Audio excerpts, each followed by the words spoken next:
DM साहब को क्या करने आए? जी, मैं डीएम साहब के पास अपनी फरियाद लेकर के आई हूँ कि रोज प्रतिदिन मुझे मानसिक रूप से टार्चर किया जा रहा है। मेरे परिवार के खिलाफ में षड्यंत्र रचा जा रहा है, मेरे खिलाफ में षड्यंत्र रचा जा रहा है। और ये षड्यंत्र के सूत्रधार जो है वो आदरणीय हमारे पूर्व सांसद सुब्रत पाठक जी, जिन्होंने हमारे गेस्ट हाउस को लेकर के हमें ये कहा कि हम भू माफिया हैं। मैं आप सब लोगों को ये बात को अवगत करा देती हूँ कि हमारी जितनी भी जमीनें हैं 35-40 बीघे से ज्यादा जमीन नहीं, और जिसमें हम मेरे खुद के नाम पे सिर्फ 3 बीघे जमीन है। और 3 बीघे जमीन वाली महिला कैसे भू माफिया हो सकती है?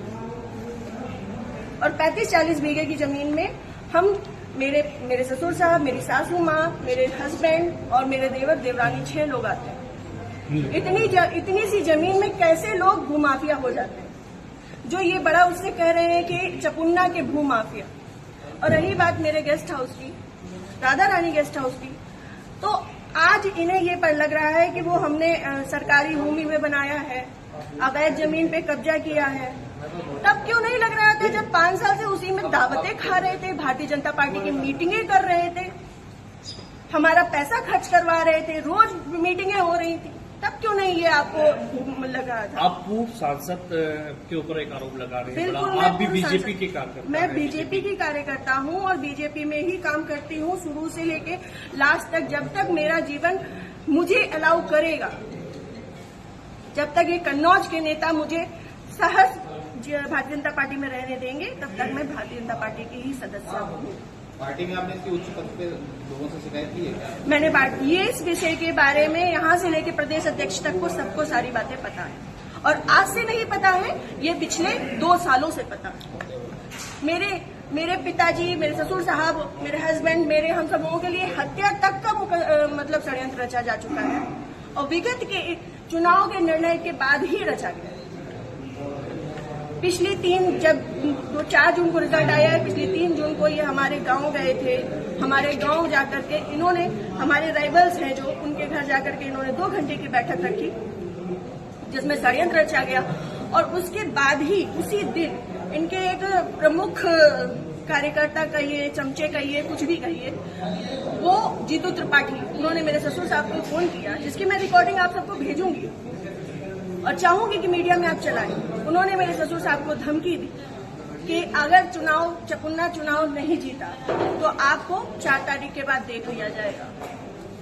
उसके बाद से ये सारा षड्यंत्र रचा गया। क्या चुनाव हरवाने में आपका भी श्रेय जाता है? मैं भारतीय जनता पार्टी, इस तरीके से वो आरोप लगा रहे हैं क्या?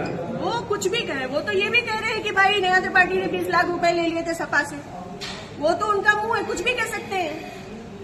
पर मैं भारतीय जनता पार्टी की कार्यकर्ता हूँ और सभी लोग सोशल मीडिया जानते हैं, चलाते हैं। सभी लोग मेरी आईडी में देख सकते हैं कि मैंने किस तरीके से काम किया है। मैं सुब्रत पाठक के लिए काम नहीं करती, मैं भारतीय जनता पार्टी के लिए काम करती हूँ।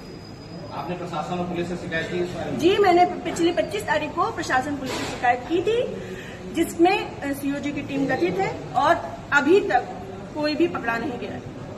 क्या मानती है पुलिस, प्रशासन और पुलिस दोनों का कार्रवाई करना है? संभवतः हो सकता है, क्योंकि जिस हिसाब से अब दिन बीतते जा रहे हैं तो मेरा भी सब्र का पैमाना टूटता जा रहा है। और मुझे, मेरे परिवार को बहुत ज्यादा खतरा है इन लोगों से जो हमारे दुश्मन हैं। क्योंकि सुब्रत पाठक जी ने, हमारे जो राइवल्स हैं, सभी आजीवन कारावास के मुजरिम हैं। सभी आजीवन कारावास के मुजरिम हैं। मैंने इसमें लिख के भी दिया है। संदीप तिवारी, प्रदीप तिवारी, मनोज अग्निहोत्री, ये बलात्कारी केस के और आजीवन कारावास, गैंगस्टर, इन पे सब तरीके की धाराएं लग चुकी हैं इनमें, ऐसे लोगों के साथ में। और जिसको इन्होंने हम लोगों की सुपारी दी है, अखिलेश यादव उर्फ छक्की, वो इनके, हाँ, यहाँ ठटिया का ही निवासी है, गांव झहुआ है उसका। वो इन लोगों के साथ में, सुब्रत पाठक के साथ में भी जेल में रहा है और इन लोगों के साथ में भी जेल में रहा है और अभी फरार है। और इन लोगों की मोटरसाइकिल भी उनके पास है, अभी तक वो भी बरामद नहीं हुई। ये लोग सिर्फ मेरा मानसिक, शारीरिक और चारित्रिक शोषण करते आ रहे हैं 2 साल से। मैं 3 साल से मैं बहुत ज्यादा परेशान हो चुकी हूँ। अब ये चीजें नहीं होंगी। आज आपने जिलाधिकारी से बातचीत की, क्या उन्होंने आश्वासन दिया? उन्होंने मुझे पूर्ण आश्वासन दिया है कि इस पे निष्पक्ष जांच होगी, क्योंकि हमारे पास रिकॉर्ड्स भी हैं, हमारे पास सबूत भी हैं और बहुत सारी चीजों के सबूत हैं। समय आने पे मैं वो सब आपके सामने रखूंगी।